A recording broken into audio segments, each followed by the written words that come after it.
All right, everyone, welcome back to another episode of The Sportsmen. We've got the Jet today. We've got Joey D today. No Mikey V. Miss him dearly. But the Jet, you're becoming a resident in-house sportsman. Yeah, I do want to say a lot of people are going to claim I'm wearing the same shirt I wore last time I came on. I just do want to say this one's got it's abandoned dudes. It's got graphics.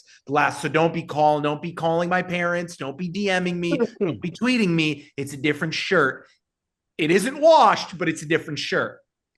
It's a great shirt, man. I'm just saying, I feel like if it's we're a top to bottom organization, but the bottom ends here, so it looks the same, but it's not. He's actually in his boxers with his huge balls hanging off the table. Oh, Jesus. Jesus Christ. 1 second. Let me grab him. We're off to a hot start here. All right, we got a good mood Jet today. It's great when he's in this kind of mood. He's ready to fire, especially when we're going to talk some sports here, guys. Let's get right into it. Let's talk the World Series. By the time this comes out, game one will have already happened. It's being played tonight in LA. LA's favored just barely. What do you guys think of the game? Jet, what do you think? Who do you like? The game or the series? Give me the game and then give me the series. Okay, I'll take the Yankees for game one, but I'm taking the Dodgers for the series. My experience with the Dodgers is that they're the most talented team ever, always, every year, and they throw up duds. Like either they don't score till like the sixth or seventh inning when they decide to like wake up and that they have the best roster of all time, or they just lay a complete egg and then they come back in and like they remember who they are. So I think they're a more talented team, which is why I think they'll win the series. But I it's hit or miss for tonight. But give me the Dodgers for the series. Joey D. I'll go the opposite. I think that smart. I think the Dodgers are gonna. You like the Yankees tonight and the Dodgers for the series? No, I'm just saying smart to go against to fade him. Yeah. But you like Yankees tonight. I think tonight, overall, but... I think the Dodgers. I think the Dodgers are just better from start to finish. If you look at the entirety of the lineup. And I don't think pitching, this is a series where I don't think pitching is going to come into play as much. I think it's going to come down to who gets more hits, right? You look at the Yankees pitching, you got Garrett Cole, you got Rodon. Their closers are very questionable, and then Weaver looked good up until he got lit up like a Christmas tree against Mr. Christmas himself. And then Clay Holmes has just not been good. Like he has not been reliable. The Dodgers don't have great pitching either. They have Yamamoto and they have Buehler, but their pitching's not great. But if you look from start to finish in the lineup, like I think there are more guys that can generate the bats than the Yankees' top three. The Yankees obviously studs. Giancarlo Stanton has been tremendous for them in the postseason. Aaron Judge is as good as it gets, and then you got Juan Soto, who's been unbelievable. But if you look at the Dodgers between Muncy and Betts and Freeman, and then don't even talk about Ohtani, they have hitting that can come from everywhere, even into the bottom of the lineup. So I like Jet, think that the Yankees can steal one tonight. I just don't. I'm rooting for the Yankees. I just don't think that they're going to be able to surpass this team for an entirety of a series. And I think the Dodgers, even though their pitching isn't great, the Yankees pitching's not great either. I think the Dodgers have the slight edge in the bats, and I'll take them to win the series. I saw that Barstool Hubs put his free bet. He won the Barstool competition, that thing Jerry the 50 grand. There. He won 50, but I think he gave Jerry 10, so he's doing 40, and he put it on Yankees money line game one. Holy shit. Tonight? Yeah. Is that plus 105? It was plus 110, I think he got it okay. at, yeah. What did you like? Is Garrett Cole? He likes Garrett Cole for game one? I think he just got to ride with the Yanks. I think that's all that is, but it's pretty interesting. Yo, every celebrity on the fucking planet's going to be at both these games, at all these games. They'll pick him out. They'll pick him out. Brad Pitt's going to come out of the woodwork. You'll see Rob Lowe 24 times. He's so overrated, by the way, Rob Lowe. Yo! This is a long-standing debate that Joe thinks Rob Lowe's overrated. You know why? That's because he stiffed them that time they were supposed to go surfing. Of course. Yeah. Of course. Dude, they will show you. You will get Rob Lowe, John Stamos, and like Owen Wilson 40 times for the next week. Oh, yeah. And Owen Wilson's brother, Luke. Yeah. I just think that Rob Lowe is an underrated. For people who say he's an overrated actor, he's overrated. I don't think to the max. Like, give me 2-3 good movies he's been in. Well, that I he's think been an like integral part. Not a movie like, oh, he was in that movie, like a movie where he was actually good in. I think in the 90s he was massive. I could be wrong. He was. No He one was can huge. name his And then, movies. and then he had a sex tape or something, and then I think that kind of fucked him for a while. I think he was in a lot of TV shows. Yeah, and all of them stink. It's like 911 Rescue, and it's been like the longest standing show that nobody watches on cable television. Yeah, that always. He was. He was in Parks and Rec, though. He was good in that. Okay, that's the one show. Let me look him up. Let me look him up. He was also in Tommy Boy, but that's really the only two things I can. Yeah, he's a bad guy who makes a very minimal appearance, and his acting is horrid.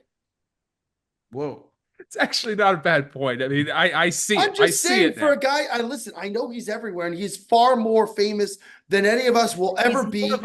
He's a cultural guy. Like, he's one of these guys who like was so into culture in the 90s that like anytime you say Rob Lowe, it's like, holy shit, Rob Lowe. I get it, but people say he's an A-lister. And my point is, if you're an A-lister, you got to be in at least 2 to 3 recognizable movies that you've played a significant role in.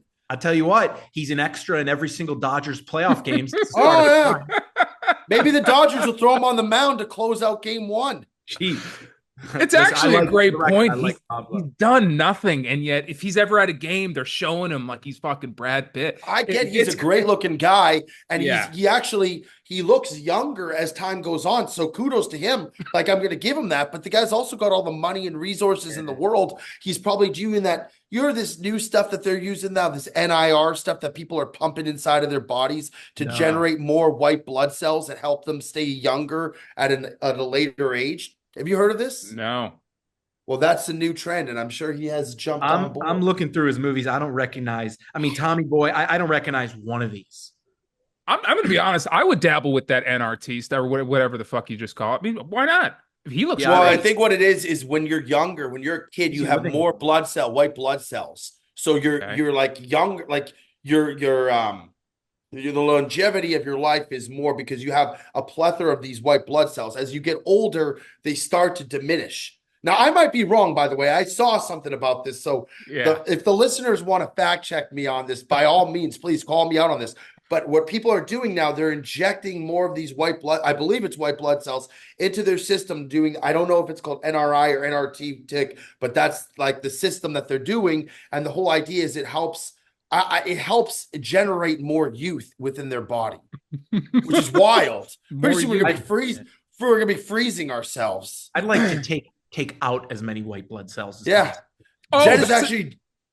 That's another one. Austin Powers. He's in Austin Powers. He's pretty funny in Austin Powers. I just clicked. Sorry. He's back. We're moving him down. He can sit behind home plate. I think to wrap that whole thing up, though, I think he was more of just like in the zeitgeist is like a heartthrob. I said he was a cultural icon. Yeah, I think, and he was part of the Brat Pack, like this. I think he was like in 16 Candles or whatever, all those fucking movies. He wore the NFL hat. Who do you like, Bob, for the series? That was great. I think it's the Yankees' year. I think they're just having a special run. I'm gonna roll. I hope you're right. With the Yanks and hope my guy did Bob end up getting a ticket? Is he going? I don't know. This guy. He'll be probably. I would bet that he ends up being there. And you know what? He might get some TV time. I've been very anti the Yankees like for a long time. I had an issue with Aaron Boone for a while. And then he gave that interview where he was talking about just how much baseball means to him. And I didn't know he doesn't have a ring. He's like, I never want a ring. He's like, this would be my first ring. I was like, you know what? He's back. Go get that ring, Aaron. Well, unfortunately, he won't be there to wear it because he'll be kicked out of the game. Right, exactly. He's just standing up for his players. That's exactly Every once in a while, Jet's out on somebody and they somehow make it back into his good graces, and then he pulls at the heartstrings. You know, what can I say? It wasn't like I hated him for no reason. I just thought the same way you think Rob Lowe is overrated, I thought he was. The usual trend is when everyone likes someone, he'll shit on them or be out on them. And then when the rest of the public slowly starts to get sick of him, that's when he'll come back in. That's usually exactly how that's how pretty much. That's how he does his betting too. That's exactly right. Oh, that'd be a winning. That'd be a winning. Dude. He's just against the world, man. It's Jet against the world. Yeah, I mean, he's doing pretty well so far. Yeah, he sure is. All right, let's move to college football. Jet actually had a great beat on the Georgia game. They went to Texas and Wow. they handled business pretty handily. I mean, I wasn't going to say anything, but true. well, walk me through the game. What'd you see? Well, I just if you have Georgia coming, they've lost what, like 2 games in 4 years. You have them coming in as an underdog. It's like, come on, what, like they haven't been. People were buying the hype. Again, I'm a huge believer in the pretender against contender. Not that Texas is a pretender, but you got to beat some good teams. It's like when in the NBA every year there's this up and coming team like Oklahoma City last year. They're the #1 seed, and Dallas, who's vets and has been there and done that, they come in and they just like, oh, okay, like you're the new kid on the block, but like it's going to take a little bit. You got to beat the teams a few times before you are anointed. And they were 4.5-point dogs. So I don't know. They just came in and they stomped them. I will tell you this: when that second half, when they started that comeback, I thought it was over. And when those fans started throwing the shit on the field and they changed that passing interference call, do you know what I'm talking about? Yeah. That was absurd. And that's all I'm going to say about that. That's all I'm going to say about that. But Georgia, they proved, and they'll be there at the end like everybody else. Texas probably will too. I mean, they're going to make the playoffs, so we'll see. But yeah, I just thought Georgia was going to steamroll them. Did you take the money line or the spread? Money line. I took Georgia money line. Wow, that had to pay a pretty penny. It did. Do you guys believe in Quinn Ewers, like, moving forward? I mean, he looked horrendous. I don't know. Archie Manning is the answer, or Arch, whatever the hell they're calling him.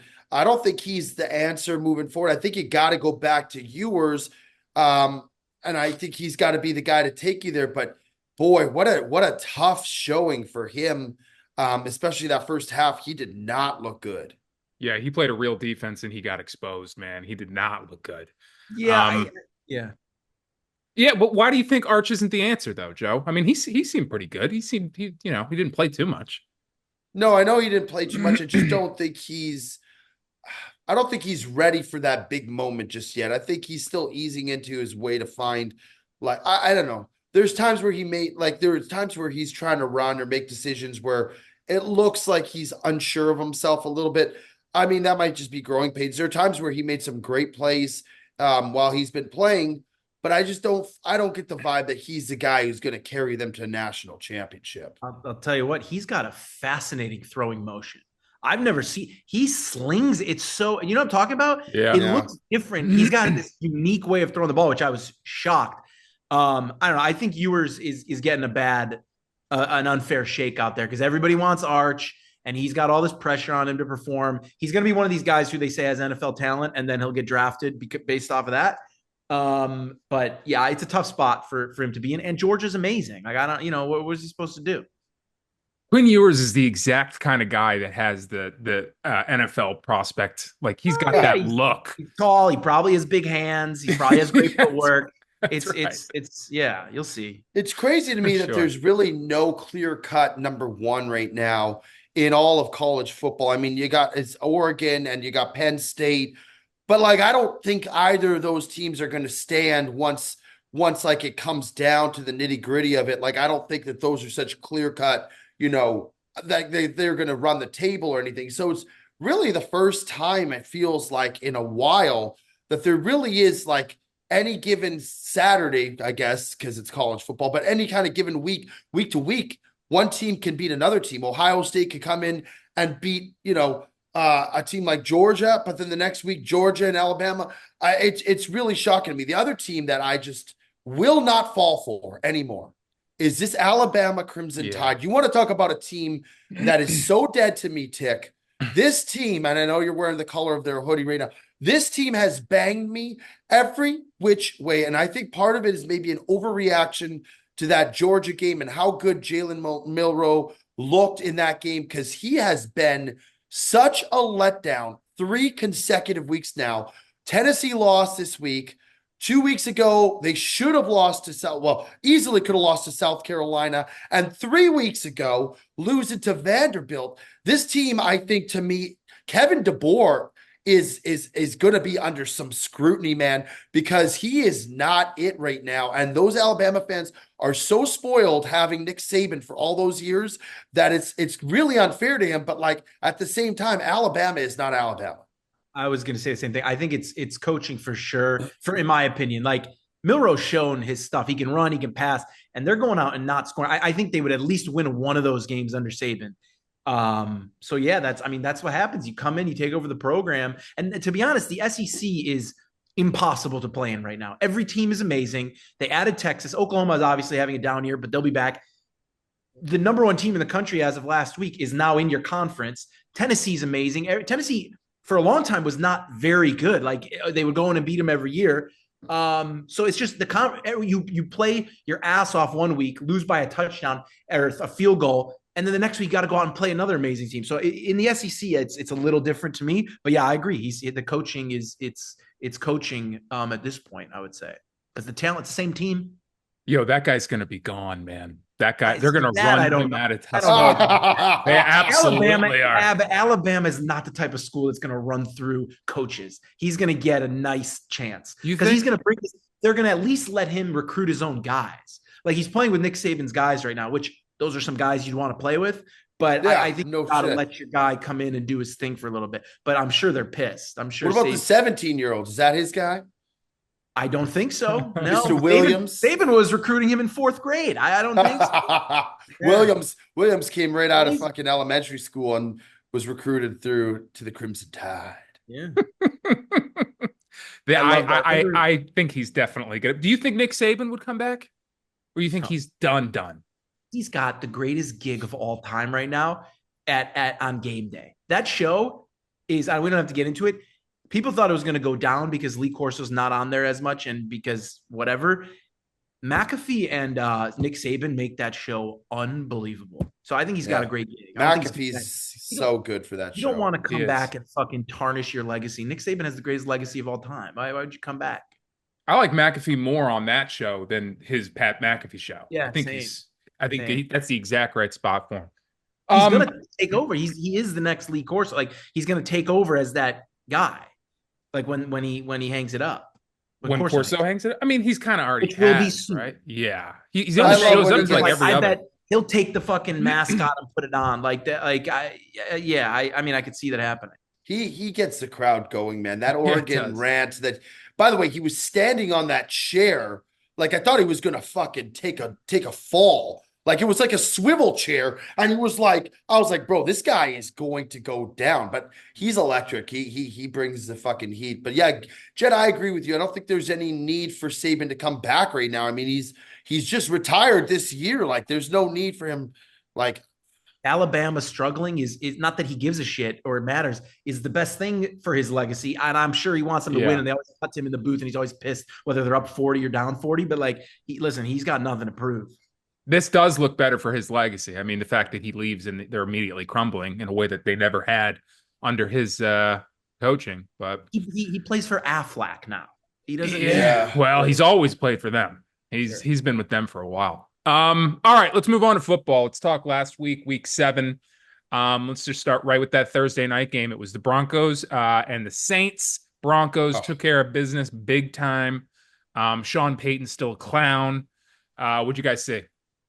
Sean Payton still. I mean, listen, remember after 2 weeks we were talking about the Saints and we had people writing questions in like, like Joey D, when are you going to admit that the Saints are for real? I hate to say it. And now listen, I have nothing but empathy for all these Saints fans, but the Saints are a dumpster fire, man. This team is in real shambles. They look terrible this last week.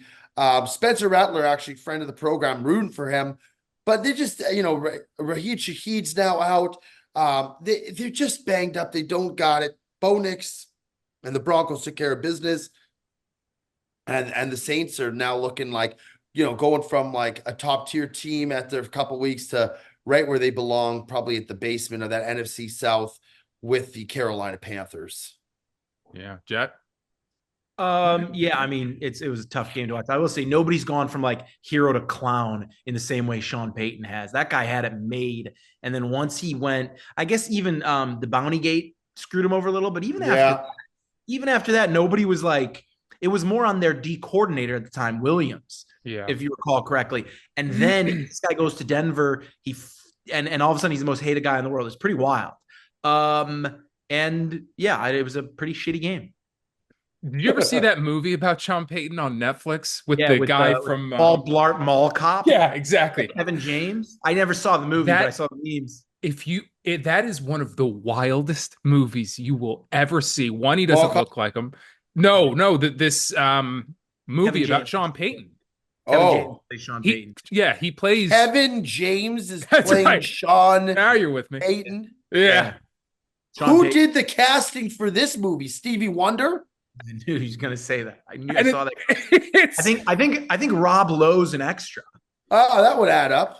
It takes place like it's supposed to be like recounting that year that he was when he was suspended for a year. He did get bigger. He did get bigger that year. Yeah, and he like coaches like a high school team that I think his kid plays for. I could only get 20 minutes in. It was so fucking dude, watch that movie. It's worth it. Just the first 10 minutes. Sound like it is. But you have to see him playing Sean Payton for at least 2 minutes. It's wild that thing ever got greenlit. I don't know how it did. Does that scream Sean Payton to you? Yo, look him up in the movie. Look up Sean Payton, Kevin James. Take a look at that. You're gonna like what you see. Sean Payton. He's been doing it for a long time. Oh my God. Yeah. It's not divine. What are we doing? It's wild. It's a low budget. Just watch the first 5 minutes. Oh my God, bro. I mean, what are we doing? Yo, there's one scene where he's in like a crappy motel and he's got like the lover's suite, and in there they've got like the shitty old like heart-shaped bathtubs. Like a Dumb and Dumber. Yeah, and he's laying in that, and it's like, what are we doing here? It's worth it. Just a couple minutes. All right, let's move on to Sunday. Eagles headed to New York. They took care of business pretty easily, winning 28-3. Saquon showing them what's up, what they missed out on. Boys, what'd you say? I think this is a classic case where, I talked to Mikey V this weekend. We were in Vegas, and I said, he wanted to take the Eagles on a parlay that we put in. I said, are you worried about the Eagles? He said, let me tell you something. The Eagles have taken care of the New York Giants for as long as I know, and they will continue to do so. And that's exactly what they did. They steamrolled them. This was never a game. And Pop, this had to make you feel good, like to see them win a convincing game, because as of recent, they have not. I came on here last week and I sung, your praises in the sense that like everything you've said about this team from start to finish, which we've kind of been on your case and been like, oh, you're too hard on them, and they're a good team. That week when I watched them play Cleveland, and I was like, oh my God, this team is in shambles. I saw exactly what you're talking about. I think it's starting to really show. Sirianni is just really look not like the guy there and is just making enemies on every move. But this is a game where they won convincingly, and that has to make you feel pretty damn good to see, Saquon did his thing, revenge game. They took care of business and they handled it with ease. Yeah, when we run the ball, it's so obvious that when we run the ball, we're a good football team. We just got to remember to keep doing that, because sometimes Sirianni will just like not use him in the beginning of games. And then somewhere in halftime, someone goes to him and is like, hey, maybe you should run 26. And then he starts running him in the second half. And it's like, why aren't we doing this all fucking game? I mean, he shouldn't be on a pitch count. I know that we're all worried, that he's going to fucking get injured. But I mean, he's healthy. We got to fucking use him while we got him. And when we run the ball, that's a good football team. I think it's just we can't let this guy throw too much. We just can't, even though we have AJ Brown and Smith and all these, and Jahan Dotson. I don't know where the fuck that guy is. I don't know what the point of that was. He just don't play. He just don't see minutes, man. More absent-minded than Nelson Aguilar. Oh, I'm not going back to that.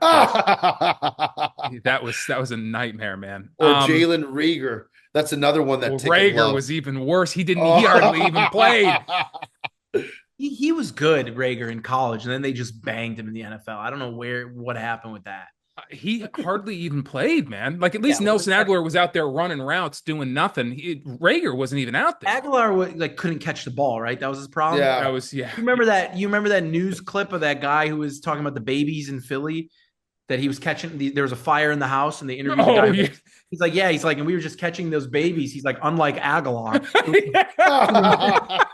wild. I like Nelson Aguilar. Well, then he went somewhere else and started to play well. Yeah. Where did he go? Patriots? Might have been the Raiders.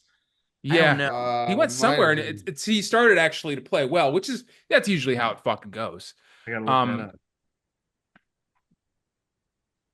that up. I think we're all looking to see. He was on the Raiders. Ravens. Well, he was on the Raiders too. I just don't know which was first. I think it was the Ravens that I saw him actually start to play a little well.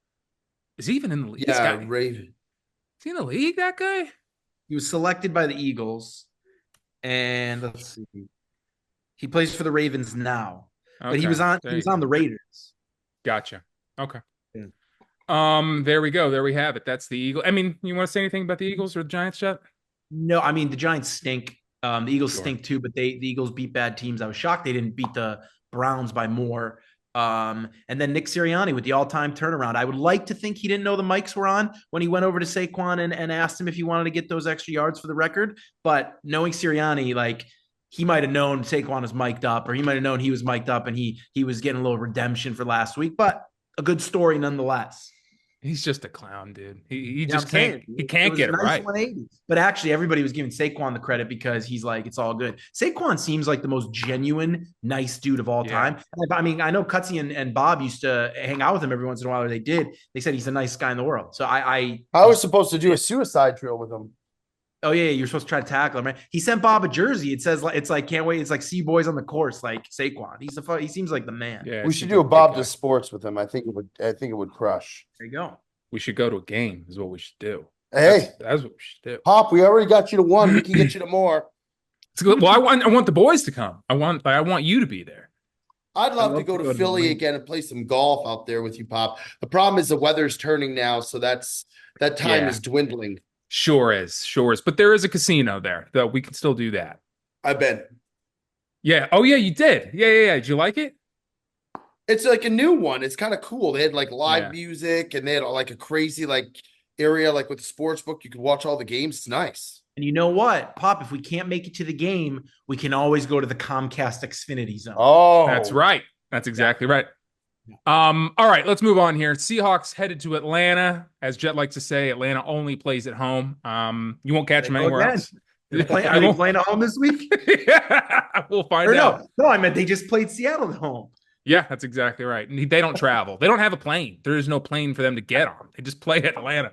But the Seahawks headed there and they fucking took care of business, winning 34-14. What'd you guys see there? Joey D? I mean, I saw an Atlanta team that's very Dr. Jekyll, Mr. Hyde, which is, a lot of teams in the NFL right now, you don't know what you're going to get. One week they look tremendous. The next week it's like they don't look like the same team. A lot of mistakes from Kirk Cousins. The Seahawks played a good game. I don't know. Do we know the extent of how hurt Metcalf is? Because I know he got hurt in this game, but Kenneth Walker has really become like the unsung hero for this team after, Metcalf. He's a guy who could do it all. He made a tremendous touchdown grab. Kind of reminiscent of like a touchdown that Aaron Jones has caught from time to time, just like, a touchdown pass that you don't see, a halfback getting very often. And it just showed his versatility. The guy's so explosive, so good. It really makes his offense, very versatile. Now, I don't know how hurt Metcalf is, but he's the lifeblood of that offense. So he's out for a while, or I don't know the extent of his injury. That's going to be very detrimental to that team. But Seahawks they're a good team. I think Atlanta's a good team too. I just think they're very inconsistent. Jet? I was surprised. I'm huge. I love Seattle. I'm huge on Seattle. I like these like middle of the pack teams, but that can like win, like that will go out and beat like good teams. So I was surprised. That's all I got on that. Yeah, I just think you're never going to win anything with Kirk Cousins, man. He's going to show you flashes. He's going to get the crowd going with the surf swag, but he's always going to show up the next week and not play well or can't get it done. I mean, there's no reason that shouldn't have been a closer game. Even taking a loss still, that they only scored 14 points under Kirk Cousins that they just paid fucking $200 million or however much he made. That just can't fucking happen at No. home. That's just ridiculous. All right, moving on here. Let's go to your Packers game, Joe, because they fucked me. They sure fucked me every which way. Oh They took no. on the Texans at home. They won 24-22, but they sure did try to fucking throw that thing away. I didn't watch much of this game because we were at NASCAR. I saw the highlights. Listen, this Packers team is really good. And I think CJ Stroud and the Texans are a good team. And they fought hard. Mixon ran hard. They played us really tough. And you know what? Not every game you're going to go out and win and cover the spread and win with ease and just dominate. Sometimes that's going to be the case. Other times not. This wasn't an Arizona game. This was a team that, is probably one of the tougher teams in the AFC. But I thought the Packers handled their business. I thought Jordan Love looked really good. This Tucker Kraft, man, has come out of the woodwork. Do you see the catch he made for that touchdown pop? I mean, that was pretty special. And I tell you what, if he can get it going with the mixture of wide receivers that we have, it's going to be a fun ride for us for quite some time. So, again, I didn't see a ton of the game. The defense, it's kind of bend, don't break mentality. But at the end of the day, they got the W, and that's what counts. And we keep it moving. And they're starting to look like one of the better teams in the NFC. I think they really are. Jet? Cutty, what are you drinking? Energy? No, San Pellegrino. Lemon. Very nice.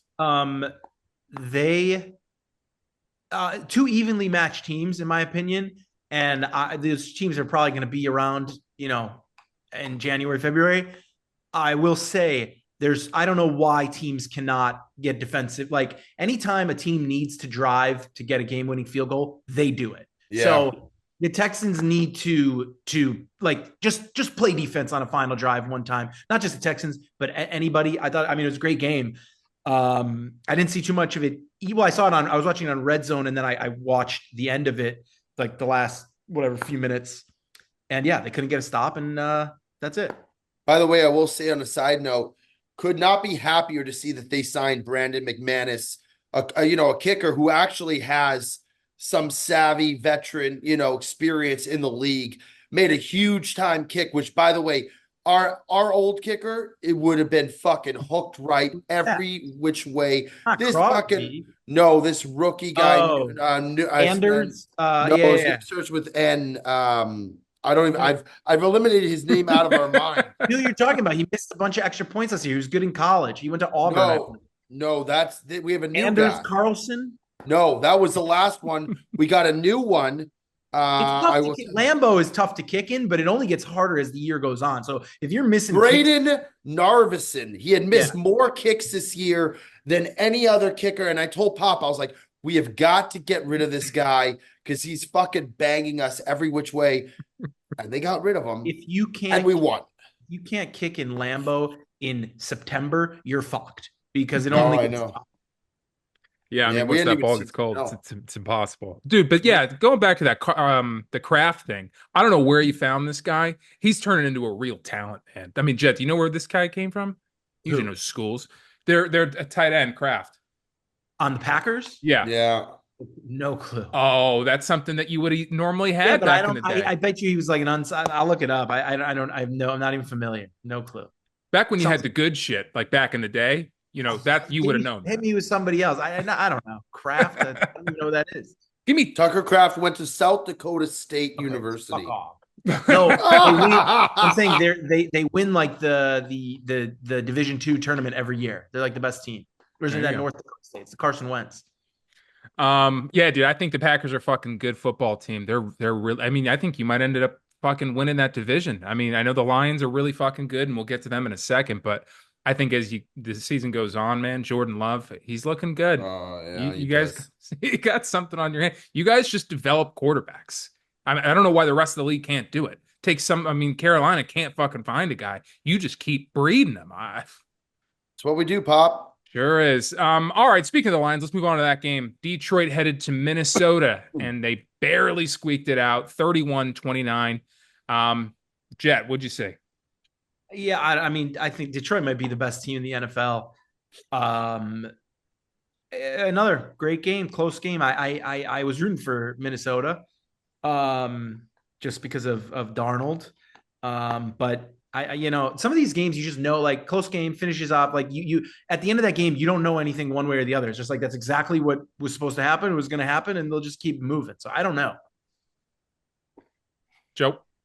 Jared Goff looked really good, man. I mean, for a guy who we, oftentimes scrutinize and say he doesn't have it, or, he's not the guy, or you got to let the running game be the thing. They let Jared Goff do his thing, man, and he sure did it. And I thought he's, gaining confidence. Dan Campbell, I love the energy this guy has when he coaches, man, week in, week out. It's like they'll win a game like that and you swear he just won the Super Bowl. It's like the guy is overjoyed on the sideline. I thought that, listen, it was going to be a hard-fought battle. Could have gone either way. Crazy last drive by the Lions to get that win. And, this NFC North, Bear Down and I have said it, Mikey and I have said it, that this NFC North is the best division in football right now, I believe. And it's not even really particularly close. I think there's just three of those teams, and the Bears are included in that.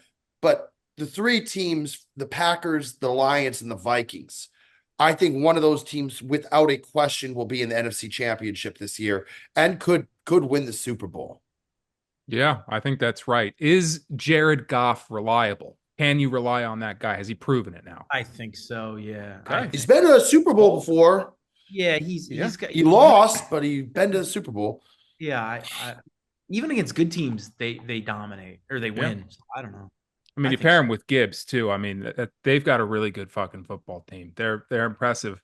All right, let's head to Kansas City. Let's head to San Francisco, where the Kansas City Chiefs played and won 28-18. Gentlemen, what did we see there?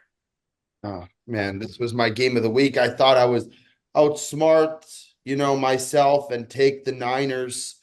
And boy, did I look like a fool. Pop, there's times where you give takes and they seem very cold or not necessarily true. And then as time goes on, it's like a bowl of chowder. It just starts to like form and like collect steam and starts to like really hold its weight. Your take on Brock Purdy being not the guy is starting to look like the case, because this guy can't help himself but make big mistakes in big time moments of the games. And that's what happened in this game. They were right there with the Chiefs, and just big mistakes ended up leading to the Chiefs just taking over. And Mahomes did not play well, particularly. But the thing with Mahomes is he makes the big play every time they need it. He gets a big run, or he converts when they need a touchdown. That run that he had into the end zone and just shimmied the guy off of him was unbelievable. And he knows how to win games, and that's what the Chiefs are doing. They're not winning in very pretty fashion, but they're getting wins. They're collecting and compiling wins. And, they have bred a culture of winning that it looks like right now is just foreign territory for the San Francisco 49ers, who now lose Ayuk for the season. Their fortunes are starting to look a lot different than you maybe would have seen at the beginning of the season. Jet was not on board with Brock Purdy ever either. You were big. He's not the guy. Correct. I'm still not. It's just, I don't know. I mean, it's wild what happens when you lose all your best guys. But also, you're right. The mistakes, like red zone turnovers, interceptions in the end zone when you're trying to make a comeback, they don't. Whether you got receivers or you don't, you can't be doing that. So the jury's still out on him, because they say, oh, he's the highest rated passer, he's this or that. It's all like, come on, what are we trying to fool? The Chiefs are the best team in the NFL until they. I know I just said the Lions might be, but the Chiefs, like, even talent wise, if you don't consider them the best team, they are the best team until proven otherwise, and they will be forever, like until somebody knocks them off. So the Chiefs, that was to be expected for me. Also, Kareem Hunt, what is this, 2019? This guy I don't see that. What's going on? What's going on there, Joseph? I don't see it lasting. I'll say another thing. Matt Nagy being like talked about as if he's this incredible coordinator now that he went from the Bears to the fucking Chiefs. This league is about players. Like you can get systems and you can do this and like like you look at there's a lot of players who will succeed in one system and not. Let's not be giving Matt Nagy credit for this prolific Chiefs offense. Okay, that's all I'm saying. Oh, you mean Mateo? As the Bears, Matt Nagy came to the Bears and they couldn't run it. All they ran were screens for 3 years. He goes to the Chiefs and they're slinging it around the field, and now he's a genius. Get the fuck out of here. Who's your problem? I was anti, not anti, but I had the same opinion about Spagnuolo for a while. Oh, he's good though. I'm saying, and then I know he's considered around the league too to be like this genius, and you see it with the Chiefs. But the Chiefs, not necessarily. Now their defense is great. The first few years when they were winning Super Bowls, they were giving up a lot of points. And Spagnuolo, I know he was the coach of the Dolphins and he coached the Giants defense. So I'll stand down on Spagnuolo, but don't give me this Nagy's a fucking genius. Like he's a system guy, man. That's all he is. He's Mahomes, a system right? guy. Mahomes or Nagy? Both. Yeah, and for Nagy, the system is give me the best players in the continental world, and I'll make them. It's like, what are you talking about? I think Andy Reid is doing things over there, not Matt Nagy. No offense. Yeah, well, I think that's been known for a while. Andy Reid's the guy, man. All right. They had a segment where Tom Brady and Kevin Burkhardt sucked off Matt Nagy for 5 minutes. It pissed me off, to be honest. Tom Brady loves a good suck off, dude. He's a suck off commentator. Yeah. I tell you something, he got a lot of shit week one, and he had that because remember when Romo came in and Romo was like, he's like, they're going to run it on 3rd and 4, and they ran it, and everybody's like, holy shit, Tony Romo's a genius, which he was, and he was doing that shit. He's had kind of a little fall from grace where now he just like grunts and mumbles and doesn't prepare and just like ruins moments. He's supposed to be silent. He just talks now. Brady had the opposite where week one, everybody shat on Brady. Brady is awesome in the booth. He's awesome. He tells fucking good stories. He gives good analysis. And the other thing is Fox is just using him as an influencer at this point. Like he's everywhere. They hype games up by using, like they hype Niners Chiefs up by using him. Like he's in the commercials. He's doing all the interviews. It's a good play. We're back on Tom Brady. Carry on. They do milk everything they can fucking get out of the guy. I mean, he's everywhere. Pre-game, post-game, segments. I think that's why he got such a big deal is they're like, dude, you are like our influencer. Like you are the feature. You're the game. Yo, who's that guy that Greg Olson's with now? The main guy. Is it not is he not with the guy who does is it not Joe Davis? Because it seemed like they stuck him with some nobody. Like he went from top of he went from A team to B team. He's the best. Oh, yeah. Olsen is the best. Obviously, he was with that dorky looking guy. Pop. No, I know what you're talking about. The dorky little guy. I'm gonna look it up. I think it's Joe. I don't think it is Joe. Is it Joe Davis? But no, he's just some dorky little guy because he was towering over him. I remember. Yeah, but that was because Joe Davis was doing baseball, so they subbed him. Oh, so that's what happened because there was Joe Davis and Pam Oliver. They also fucked Pam Oliver. She used to be the number one. Pam Oliver and Greg Olson got fucked for but I'm saying Pam Oliver, they kicked her out a few years ago. They also, whatever. I could talk about announcers all day with you, Pop. If it's Joe Davis, then that's fine. There was that one week when I guess he was doing baseball where he was towering over that guy. Yeah, and it was like, man, wow, what a fall from grace just because. Oh, come on, man. Come on. Let's not disrespect Jason Benetti, okay? Like, what are we doing? He does Detroit Tigers baseball. Listen, there's nothing wrong with Joe Benetti. He's just a system guy. Let's just call it like it is. Exactly right. All right, let's move on here to Pittsburgh. The Jets just look fucking miserable. They got whacked by Russell Wilson, and that's never a good sentence. 37-15, guys. What'd you say? It was a bad game, man. It was a bad fucking game. Everybody was like hyped up to see Devontae Adams first game as a Jet. You know, the Jets came out early, Breece Hall, early touchdown. I was like, okay, this offense looks like it has life. And I love Aaron Rodgers so much, but dude, he looks decrepit and old out there.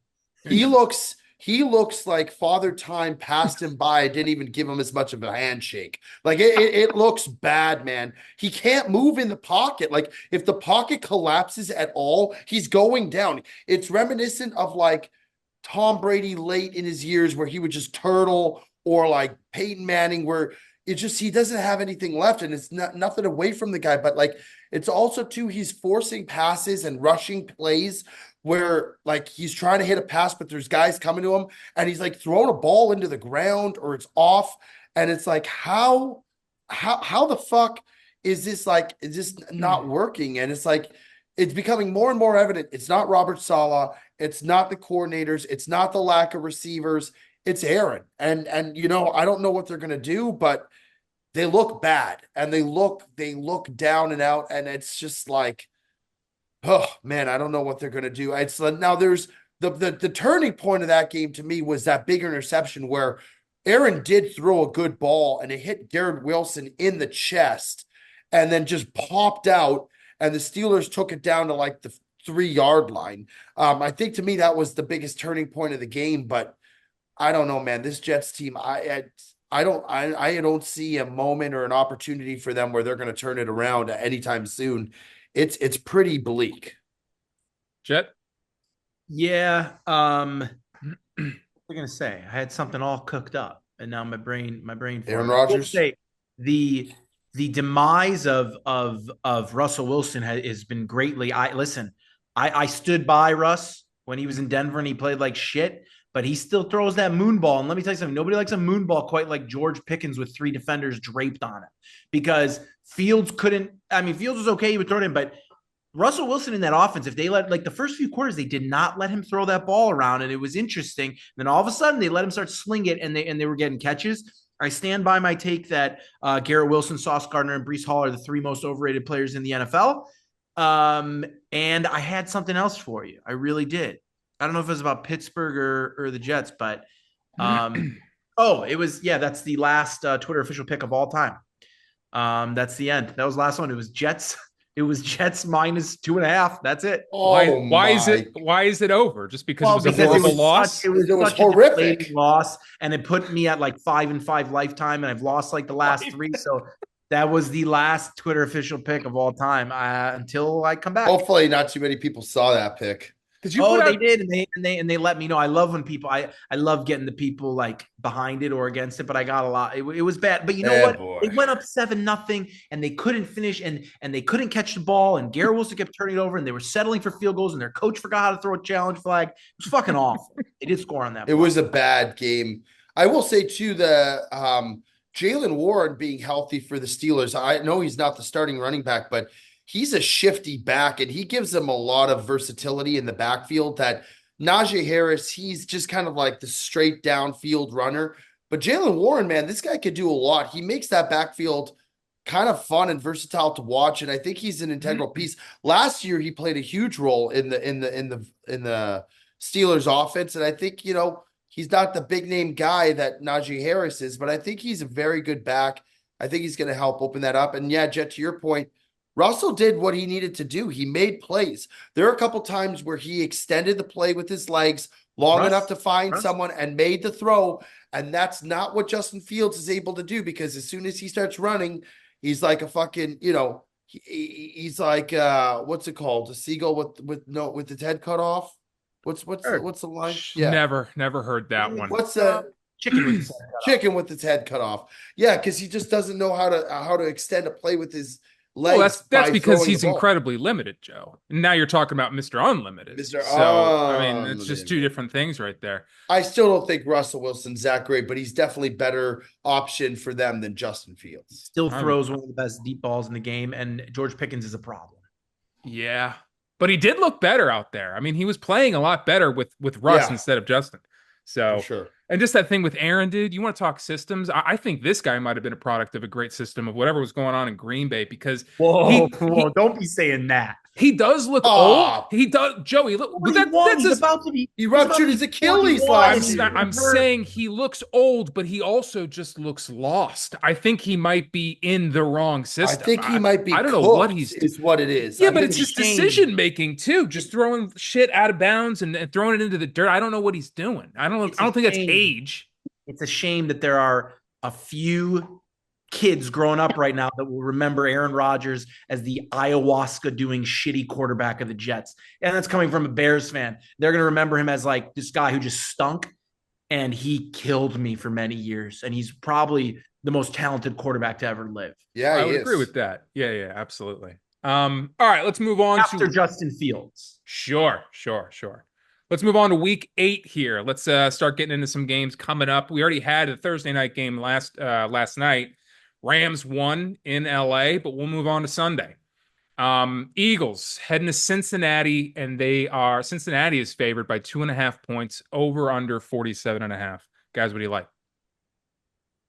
I like the Bengals here. I think they're starting to catch a stride. Joe Burrow looks fucking great the last few weeks, throwing the ball. T. Higgins is back in rhythm. Caught a touchdown last week. Jamar Chase seems to catch a touchdown every week. I think the Bengals are playing, and they're playing hard because they need to win every game that they can right now. Obviously, the start of their season was not where they anticipated being, and they need to win games, and they're playing with an edge, and they're playing with, a bit of a fire in them right now that I think is going to be enough to take out the Eagles. I'll take them with the 2.5. Give me the Bengals. Jet? Yeah, I mean, the only team weirder than the Eagles is the Bengals, and the only team weirder than the Bengals is the Eagles. So give me the Bengals, but I have the Bengals could put up a dud. The Eagles could put up a dud. No, nobody knows. Nobody knows. If the Eagles run the ball and control time of possession against that shitty Bengals defense, I think they can win this game, and I think they can cover that spread. But the thing is, like I said earlier, Nick Sirianni forgets to run the ball a lot. So I anticipate him fucking doing that. And we certainly won't win in a shootout with fucking Joe Burrow, with Jalen Hurts as our fucking quarterback. So give me Cincinnati and the 2.5. All right, let's move on here. The Ravens are heading to Cleveland. Cleveland's a fucking mess. Ravens are favored by 8.5, over under 44.5. You got is it me, Pete? Either one. Go ahead if you're ready. I'm looking. 8.5 is too many points to me, always. But who's it? Jameis Winston this week? There's another game I'm going to stay away from. These are two. I have no idea, no clue. Jameis Winston, yeah. By the way, the Ravens, they just beat the Buccaneers by 11, and they should have won, or by 10, and they should have won by 40. And the Bucs were driving to backdoor cover that game. I don't know if anybody's aware of that. After going down 30, that was scary. So I'm out. I'm out on the Ravens. I'm out on that game. Fair enough. All right, Joe. The Browns are fucking terrible, man. They're in shambles. They just lost the quarterback that they paid a king's ransom to be their hero. He looks awful. He's done. Probably the best thing to happen for him, quite frankly, because his reputation and everything had just been so tarnished. Jameis Winston, I'm going to take are the Ravens at home? No, they're in Cleveland. Fuck, I'm still going to take the Ravens. I know 8.5 is a lot of points, but this is a team in the Browns that is just beaten up and just deflated, and I don't think they're going to cover this game. Give me the Ravens minus 8.5. I don't think Deshaun Watson will ever take another snap in the NFL. I don't think so either, to be honest, Pop. I really don't. I think he's fucking done, and he made like almost $500 million. Is that how much they paid him? Like $450 million? It's a ridiculous amount of money. It's not all guaranteed. Not all guaranteed, but he true. still made a shit ton of money. There will always be room. There are so many shitty quarterbacks that in a year when he comes back from this, somebody's taking it.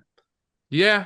It's also like I know we haven't forgotten, but it kind of feels like people just forgot what he did. And like it was fine for him just to go and play shitty football. What happened with not DeAndre Hopkins, but the other receiver that they had with the long hair, the Texans, who's so good. Not Will Smith. Fuller. Fuller. What the hell happened to him? Maybe he's hurt. I don't know. No, but he's been gone. It's like he's not in the. I don't even think he's in the league anymore. He was like him and Hopkins were like the best 1-2 punch. And you know who else is? Will Fuller's 30 years old. He's gone. I don't think he's in the league anymore. Yeah, he's not. He's a former receiver. Maybe he retired. You know who else? Who else is not in the league that needs to be on a team right now? Do you know who I'm about to say? No. Hunter Renfrow disappeared. He had He I'm played not too many joking. years at college, He's Jet. young. I know, but he was on the Raiders. There's that clip of I don't know if it's Jalen Ramsey or it's not Jalen Ramsey. Who's the other cornerback he's on the Chargers. He plays safety. Oh, I know who He you're went to talking Florida about. State. Oh my God, I know who you're talking about. He's incredible. There's a clip of them asking like, "Who's the toughest guy to guard?" It's from a few years ago. He's like, "Oh, it's Hunter Renfrow." He's like, "That guy's nasty." He how does he not have a home on a team unless he willingly pulled an Andrew Derwin James? Derwin James, yeah. Where the fuck is Hunter Renfrow? Why is he not on the Bears right now? Like, I don't understand. Because you got Keenan Allen. I get it. He might just be hurt and still on the Raiders. No, trust me. I've done my research. I wouldn't bring it up unless he's not. He's a free agent. And neither is Will Fuller. Like, where the fuck is Hunter Renfrow? And I would take him on the Packers. The fucking baseball player. There's a football player named Hunter Renfrow, and he needs a team. Jay, you should be his agent. But everybody should be his. It doesn't make. I know he had a down year. He had this amazing year, and then he had a down year, and then he's gone. I don't get it. Imagine Hunter Renfrow on the Detroit Lions. That'd be a perfect team for him. He's a slot receiver. He's a dream. Yo, the fact that DeAndre Hopkins is still playing football is beyond me, dude. And that he still made as much fucking noise as he did yesterday. That was I mean, where was he? I think Tennessee, right? I think he could be great. I picked him up in fantasy. See, that's a smart play. I should have been on that. You make a couple catches as a wide receiver, you'll be known forever, dude. You make a couple good catches. Odell Beckham made one. That's his big thing. Get back. I'm not going to go to that, but the same applies to everybody. You make a couple nice catches, and you will be golden forever in this league. Now he's great, Hopkins. I think he still is, but like, my goodness. The amount of receivers that do that is insane. The Odell Beckham one is one that you've been doing for a long time. Yeah, it's true. I mean, he was unbelievable the first couple of years. Not only did that catch make him like a legend in the NFL forever and like overrated forever, it made him like a marketing machine. Like, he was in every commercial, he's doing everything, and he's a slot receiver who catches 12-yard passes and runs. I think he's dating Kim Kardashian currently. Okay, well, there. You know what? That's just those catches will do it. I bet if he didn't make that catch, he wouldn't be. No, probably not. Yeah, seriously, if he doesn't make that catch, who is he? No, I'm serious. You're a fucking psycho, dude. I'm dead serious. If Odell Beckham doesn't if Collinsworth doesn't cream himself as Odell Beckham comes down, which it was the greatest. I remember it was the greatest catch I've ever seen. Happy for him. But like, come on, man. Sure. All right. Well, with that being said, I'll take Baltimore laying the 8.5. All right, let's move on here. Joe, I know you're probably running out of time, so we'll just skip around. I could do another 15 minutes. Okay. All right. Then let's head to Detroit, taking on the Titans. They're favored by 11 points, over under 44.5. What do you like? Titans stink. Next. I'll take the Lions. Okay. All right. Yeah, I'll give me the Lions as well. It's a big spread, though, man. I hate when they fucking do that. It's scary. All right, the Cardinals are heading to Miami. Miami's laying 4, over under 46.5. Is Tua playing this week, right? Oh, he's back? It sounds like he should. Yeah. Without Tua, they are the worst team in the NFL. Well, they won last week. No, the Colts beat them. No, 2 weeks. Was it 2 weeks ago they won? No, who did they beat? They beat the Patriots. They beat the Patriots, yeah. Okay. Yeah, sick. So, yeah. Sick win. They're awful. So yeah. If Tua plays, though, they're a different team. Wait, is Miami favored by 4? Yes. Yeah. Oh, that's a lot of points. But the Arizona to Miami is not a fun flight unless they're connecting in Charlotte. Oh, that Bojangles will go a long way there, Jet. Oh, it sure will. I didn't know there's 2 of them, by the way. There's 2 in that new airport. one, by the way. Jet and I found the new plaza. I think it's in the Seagates area. And Pop, it is tremendous. It is a plaza that has Shake Shack, Bojangles, and Potbelly within a walking radius of like 10 feet. We thought we found something special. We were like telling her about it. FP was like, dude, I go there every time. Potbelly's a special place, man. And we'll be there. Potbelly's good. We'll be there on Monday. Now, we only have an hour and a half layover, so Jet will be going right to the gate, but I'll fucking go. We'll get something to go for a sandwich. Yeah. Hey, if you're going is it Five Guys or it's a Shake Shack? Shake Shack. Damn, because I'll tell you what, Five Guys, Underrated hot dog over there at Five Guys.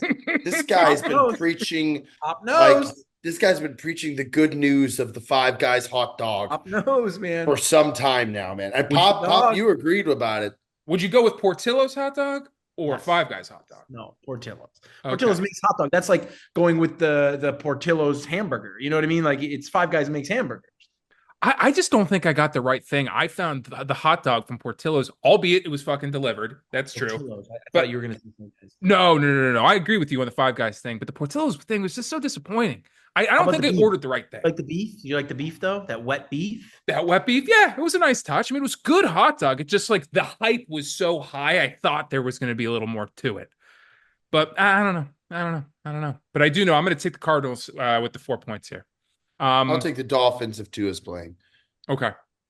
But I think that line's going to change if Tua does end up playing, but or it might already be based on him playing. I think they might have announced that he will. Tua is supposed to play. Okay. He's expected to play. All right, let's move on then. The Bills heading to Seattle. They are favored by 3 points over under 46.5. Who do you like? It's my game of the week. Wow. Let us know. I think the Seahawks are not that good, man. I stand by it. I think the Bills are a much better team now, albeit they're going to travel from coast to coast. I get the whole thing, time difference. We travel coast to coast. It's not like you can't travel coast to coast and win a football game. I think they got another week. We've never won a football game coast to coast, by the way. We've also never lost. So I think another week with Amari Cooper at the helm, I actually think that the Bills are going to cover this. 3 points. I could see them at worst, maybe pushing it with the field goal, but this is my game of the week. I think Josh is going to ball out this week. I think the Seahawks are not as good as they portrayed. And by the way, I don't know if Metcalf's playing this week or if he's going to be hampered. So give me the Bills as my game of the week. Yeah, Metcalf's doubtful with a knee injury. So, give me the Bills -3 on the road in Seattle as my game of the week. The Bills are hot. I think they're a contender too. It's such a shame that they lost those 2 games because that puts doubt in my head that they're not like they couldn't do anything with the Ravens. They lost to the Texans. But give me the Bills. The Bills are hot. This was going to be my game of the week too, but I'll find another one. But I just think I think the Seahawks are kind of shitty. I don't think they're that good of a football team. You're getting rid of their number one probably receiver, and now who's going to be their number one guy? Jackson Smith and Jigba. It's just like Geno Smith from week to week looks very mundane. Metcalf's out. He's doubtful. Metcalf's out. Yeah. Yeah, that's a guy, by the way, Jackson Smith and Jigba, who needs a fucking Odell Beckham catch because this guy's lost. He's just fucking dying in Seattle. Yeah, but he's supposed to be the guy this year. He hasn't been the guy. He the way people talk about him is the way they would talk about Odell if he never made that catch. Like he's a good player. He makes the catches. I think he's great. He was awesome in college. Also only his second, not even his exactly. Second year in the league. That. No, I think he's got potential and he's good. If this guy wants to date Kim Kardashian, he better make a fucking catch. That's true. Yeah, she don't know no Jackson Smith. Let me tell you. He better go left-handed for this one. All right. So who did you end up liking in that game? You like the Bills. I got the Bills. Okay. Yeah. All right. Perfect. Let's move on here to the Chiefs heading to the Raiders. Chiefs are favored by 9.5 points, over under 41.5. Who do you like? The Raiders stink, but the Chiefs never cover. I'm going to take the Raiders to cover just because of that reason. Yeah. I get. And the Raiders, to be honest, I know they're a fake team now, but they do play the Chiefs well. And I believe now the Raiders are starting Mr. Desmond Ridder. Well, let me tell you something. Aiden O'Connell is the last quarterback to beat the Chiefs. But he's not playing. I don't think he's playing this week. I think it's Mr. Or maybe it's not. I thought Desmond Ridder was going to start. I don't think Ridder start that fast. No one wants to see Desmond Ridder football. No one wants to see that. It's tough. That old Cincinnati ground and pound. That's exactly right. All right. Give me the Chiefs in that one too. Well, you know what? Fuck that. I'm going to go with the Raiders. They're going to fucking score. They're going to be covering that spread the entire fucking game. And at the end, they're going to lose it by 1. It's gonna, time. Yep. yeah, it's gonna be ridiculous. I don't know. Aguilar will catch one. Yeah, I don't know if Ritter's going to start. They just signed him. I don't know if he'll start this week, if he'll be ready enough to start. So it may be Minshew. I'm not sure. Okay. All right. Well, moving on here. Let's do Bears heading to Washington. Probably the best game of the week. Bears are favored by 3 points, over under 43.5. Okay. It just depends on Jaden Daniels if he's playing. I don't know if he's playing. They haven't announced it yet. Can we do a pick, a Jaden Daniels yes and no? Because I like. Well, because if he's not, it's Marcus Mariota, and I think the Bears are going to fucking roll. Too, but the Bears defense will be equipped to stop him. And the truth is, if Jaden Daniels comes back, I wouldn't expect him to be running around the field. Like, he might try to be, or they might tell him to be a more of a pocket passer just because he's injury prone and like he's, the same situation. Again, the Bears, I will never believe in them until they beat a team. They got a chance. The Washington's good. Give me the Bears. Fuck it. If Jaden Daniels was playing, I would make this my game of the week, and I would take Washington because I think Washington's a much better team from start to finish than the Chicago Bears. Not to say the Bears aren't decent or not good. I just don't think that they're as good. But without Jaden Daniels, it just changes everything. So Marcus Mariota is it's a toss up what you're going to get there. So give me the Bears with the points. If Mariota's playing, I don't want anything to do with them. That being said, I mean, when he came into the game, he looked pretty good. I mean, but they were playing the fucking the Andy Daltons. Like they weren't. They were playing the Panthers. I was a little surprised that Mariota was making moves like that, but I wouldn't buy it yet. Okay, perfect. All right, well, I'm gonna roll with the Bears here. That's what we all have. Yep. All right, let's move on here to the Sunday night game. We got the Cowboys heading to San Francisco. San Francisco is favored by 4.5 points, over under 47.5. Cowboys. Go for it. I'm going to take the Cowboys. I think both of these teams stink. I probably wouldn't pick a side. I would lean towards an over under here if I was to bet this game. But yeah, give me the Cowboys. The Niners are in disarray right now. They look really bad. Jet? I read an article this week that was talking about, I don't know if you saw this, but it was talking about how the Cowboys are the only team in the NFL that allows fans to tour the stadium like during the week. Like, and the players fucking hate it. And every player, there's this whole article about how the players, like the Cowboys, it's not something a winning franchise do, and everybody's pissed off. And it's Jerry Jones like against the players, like because he just lets fans walk around like down the hall during meetings, and like you can like see the weight room and players working out. With that being said, give me the Cowboys for the same. All right, I'm going to make this. It was an interesting article, I will say that. And I don't read a lot of articles. We were just there. We were like right next door to the place. We should have taken a fucking tour. Right. Yeah. All right, I'm gonna make this my game of the week. I'm gonna give me the Cowboys with the 4.5 points. Niners are just fucking miserable, man. They really are. That's not a good place to be. 4.5 points. Yeah. I go and cry. Whew. Interesting. Yeah, give me the Cowboys plus the 4.5, and then let's move on to our last game of the week.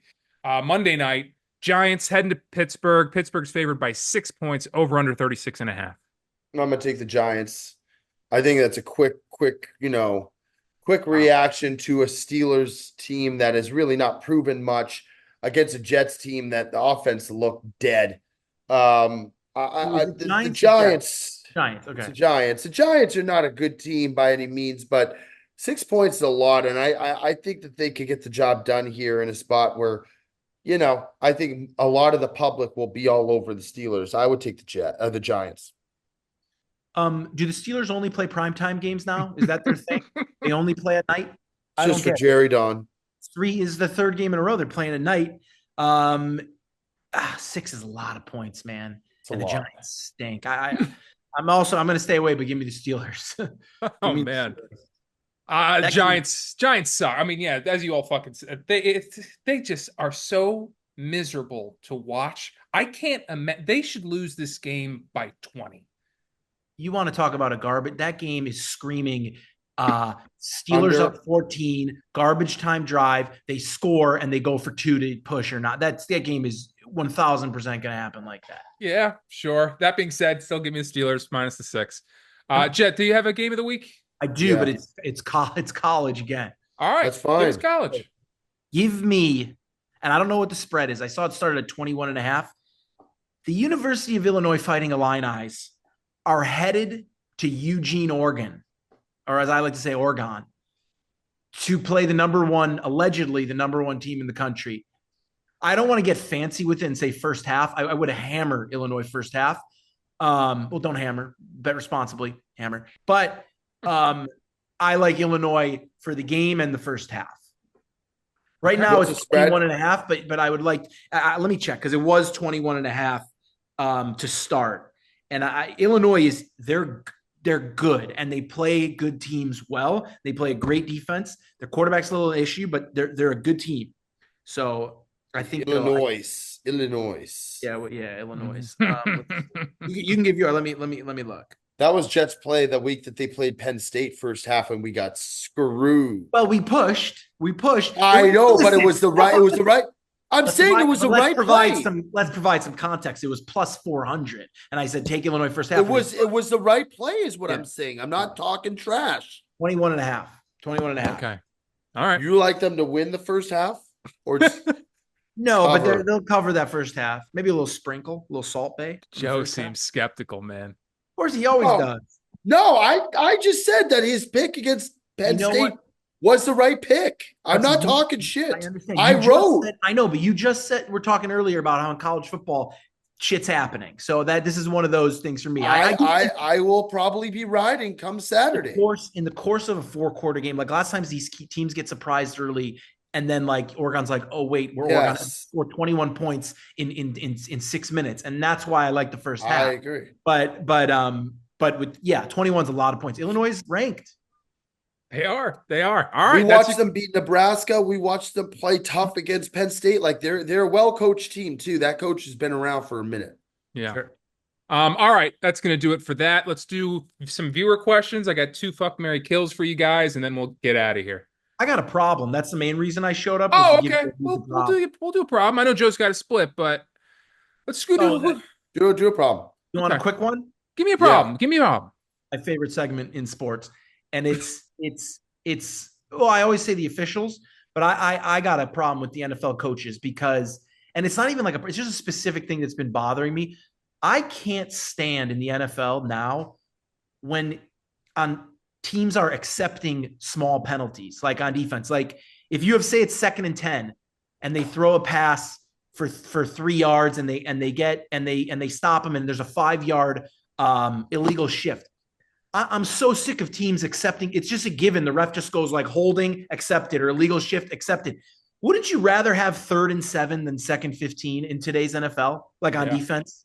Yes. I don't even think they think twice about it. There's certain penalties that refs just automatically accept unless it's 3rd and 39. You know what I mean? Or 2nd and 39. We got to start declining these minuscule penalties on offense. That's all I have to say. Well, it really depends. You got a problem? All right. Hit me with a problem. My problem is LeBron James rushing his son to play in the fucking NBA so that he can be the first son duo dad combination in NBA history. It's preposterous. The line on the first game Bronny James Jr. played, his points line was -2.5. He went 0 for 2 from the field with 1 rebound and didn't even come close. This young man is going to flop this year. And quite frankly, it's not his fault. He stunk with USC last year, which only propelled them to move him up quicker into the NBA. He has not had time to develop. He has not had time to play and to learn the game and at a professional level, let alone a college level. And he's now being thrust into these games. And the Lakers are going to be at a disadvantage every time this young man walks onto the floor. It's not his fault. It's his dad's fault. His dad's ego is getting in the way. And I don't know why, because it's going to hinder his son's development as a player on a whole. And it's just problematic every which way you look at it.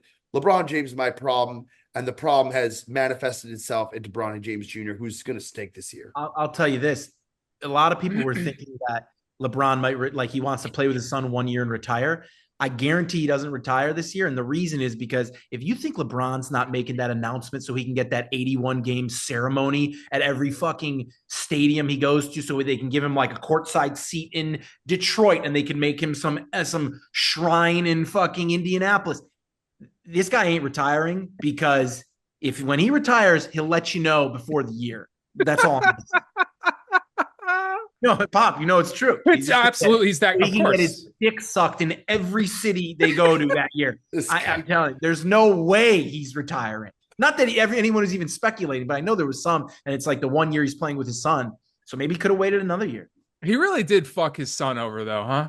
I mean, he really did, just like, because even if that kid could have been good and he spent more time in college and got there, his confidence is going to be so ruined by that LA crowd. They're going to eat him alive this year. He's 3-4 years where he should be before making the NBA, at least 2-3 years. They're going to send him to the G League. I think they were just trying to get it out of the way. You get this moment, LeBron, his kid, and now he's going to go to the G League. You think LeBron's going to let them send his kid to the G League? I guarantee he goes to the G League. No, it's not even a question. He's going to go to the G League. Yeah. Then why would he rush it to begin with, bro? Because you're getting it out of the way. It's like they make LeBron happy. They can't. He's not an NBA. He's going to the G League. Absolutely. Why can't LeBron at this point in his career just sit back and just be a team guy and just like, why does he have to make it about himself? I don't understand. Yeah, it is all very manufactured. I used to be the biggest LeBron fan of all time. And like when he beat the Warriors down 3-1, I was like, yo, this guy is he might not be Jordan, but he's the second greatest of all time. Like this guy's incredible. And he just continues to fuck around and do dumb shit, which just is good. It's just tainting his reputation. It's sad. Well, as that Instagram thing I always send the ticket go, he's LeBron James. I'm LeBron James. LeBron James. He also, what's also infuriating about him is like, and maybe it's just because he's such a put on, but anytime on Twitter, dude, he always uses that emoji with the shit coming out, like the tough face, the steam coming out. It's so infuriating, dude. He's such a I can't stand that guy. He's got a little Magic Johnson in his tweets. He's got a little bit Magic Johnson. But Magic is the best. There is nobody better than Magic. LeBron and my wife went to Mastro's tonight and we ordered the salad. It was delicious. LeBron's got a little New York. Yeah. Had a great weekend. I got to run. Okay. All right. Jet and I will do 2 fuck, marry, kills, and then we'll love you. Here. Thank you, Sportsmen listeners, for another good week. All right. First question comes from George Rodowig. Fuck, marry, kill, YouTube TV, Instagram, fantasy football. Bro, fantasy football can fuck off. I hate fantasy football. It can kill and fuck because it's fucking off. Like I'm not doing. Why do you not like it so much? Just because of the work that it takes, like the time? You know why? It's because there's no instant gratification. It's because it's a year. It takes a whole year where I can bet on a game and either win or lose in 3 hours. But for fantasy football, I got to play a season. Get the fuck out of here. I got to make trades. Like that's insane. All right. So what was the other options? Instagram and then YouTube TV. And Instagram, I love and I hate Instagram because it's like it's a poisonous app. It's great for work, but it'll suck your time and it'll get you, looking at other people's lives and thinking that you should be doing this or you should be doing that or this person's this person's that. And it's just like a waste of time a lot. It's good for business and I love it. Follow me. But YouTube TV, I just got it. I think for NFL Red Zone, I got to go YouTube TV. So oh, fuck. Can I kill? I'm going to kill. God damn it. Well, you killed fantasy football. Yeah, but I wasn't even thinking about the fuck, marry, kill. I'll marry YouTube TV and I'll fuck Instagram for sure. Give it to me in spurts, Yeah. Everyone from Facebook has moved to Instagram, by the way, and just like posting their shitty opinions about stuff. Like it has become like a toxic spot. So I'll fuck Instagram, marry YouTube TV, and I'll also kill fantasy football. I used to love it. It's not for me anymore. That being said, I'm 7-0, so I'm not going to be doing the pancakes. Right. And what does that get you? Nothing. Well, it gets me not doing the pancakes. That's for sure. Fuck, I might have to do those. Yeah, you're not. It's going to be you or Teddy if nothing changes. All right. Next question comes from Bailey. Fuck, marry, kill. Eberflus, Sean Payton, Sirianni. My goodness gracious. That's a good one. That's tough. Give me Sirianni. I'll fuck Sirianni, kill Sean Payton, marry Eberflus. Marrying Eberflus after what he's done to you? I just I'm thinking long term. Caleb Williams, Eberflus, long term. Sirianni will give you one good call every game. Give me that one call, and then Sean Payton. He's Kevin James. What can I do? I'm gonna kill Eberflus, man. I think he is the fucking worst, dude. And it's like you guys have a couple good weeks, and it's like all is forgiven with that guy. I don't understand. All is not forgiven. You just gave me an awful like. Sure. Yeah. So I'll kill him. I guess I'm gonna marry Sean Payton, and then I'll kill Sirianni. All right. Another good episode of The Sportsman. Thank you, Jet, for coming on. Appreciate you. Hopefully, Mikey will be back next week. But at this point, you're going to start collecting some checks here from the show, dude. You just become a staple. Listen, well, I don't want people like when you come on the show every week, they're going to get sick of me. It's like with Bob Does Sports. I just like popping my head in, flaming some people, and getting the fuck out. You're on every podcast over there, though. Yeah, but I'm talking about the show. But yeah, sure. People You're a popping guy. Always happen. Always happen. All right, make sure you go follow the Jet. He already begged you for it once. Like, comment, subscribe to the YouTube and the Instagram. Appreciate you, folks, and we will see everyone next week.